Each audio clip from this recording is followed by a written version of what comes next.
नमस्कार मित्रांनो, Balasaheb Pawar LIC of इंडियामधनं बोलत आहे.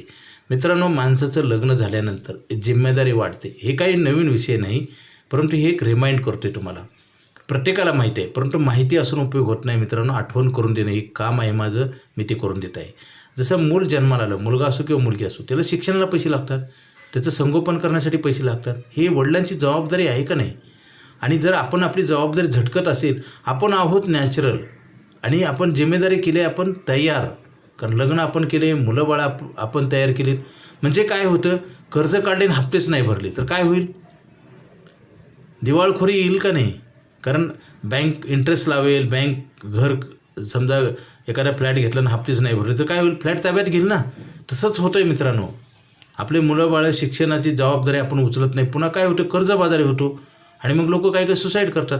मित्रांनो, आपल्या जिम्मेदारी वेळेच्या वेळेला आपण पार पाडा. आणि LIC ऑफ इंडिया ही भारत सरकारची संस्था आहे. इथं तुम्हाला वेगवेगळे प्लॅन आहेत. तुमचं काम गॅरंटेड होतं मित्रांनो.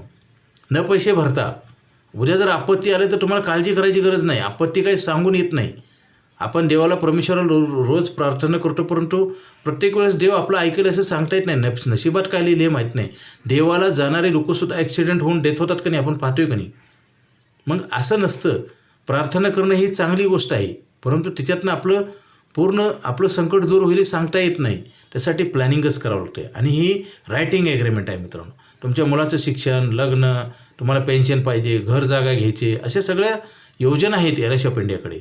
ते प्रत्येक प्लॅन आपण जर घेतला तर थोडासा EMI भरायचा आणि त्यांचं कॉन्ट्रिब्युशन आहे. तुम्ही 30% भरा, 70% LIC ऑफ इंडियाचं कॉन्ट्रिब्युशन आहे. 100% पैसे मिळतात आणि ते पैसे आज रोजी लिहून दिले जातात. असं कुठं होत नाही मित्रांनो. बघा ना, बँका कितीतरी बंद पडतात, कॉर्पोरेट बँका, पतपेढ्या, मल्टी मार्केटिंग कंपन्या, भरलेले पैसे मिळत नाहीत. लोकांना अगोदर इंटरेस्ट जास्त पाहिजे म्हणून लोक तिथं पैसे ठेवतात आणि पुन्हा मुदल मागतात तरी मिळत नाही. म्हणजे बघा कसा गेम होतो मित्रांनो.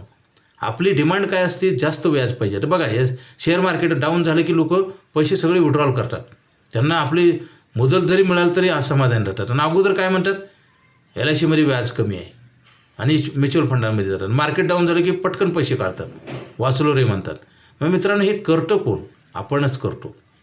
आपण काय करतो, परिस्थिती बदलली की आपले विचार बदलतात आणि काम आपण पटापट बदलतो मित्रांनो. त्याच्यामुळेच आपलं विजन होतं. जसं रोडवरून पटकन ह्या टोकाचं त्या टोकाला पळत जा, बरं काय होईल बघा, ॲक्सिडेंट.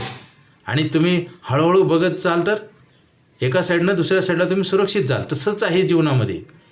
तुम्ही जर प्लॅनिंगनं व्यवस्थित नाही केलं तर दुर्दशा होते, कर्जबाजारीपणा होतो आणि माणूस धुळीस मिळतो. LIC ऑफ इंडियाची पॉलिसी घेण्यासाठी लगेच फोन करा.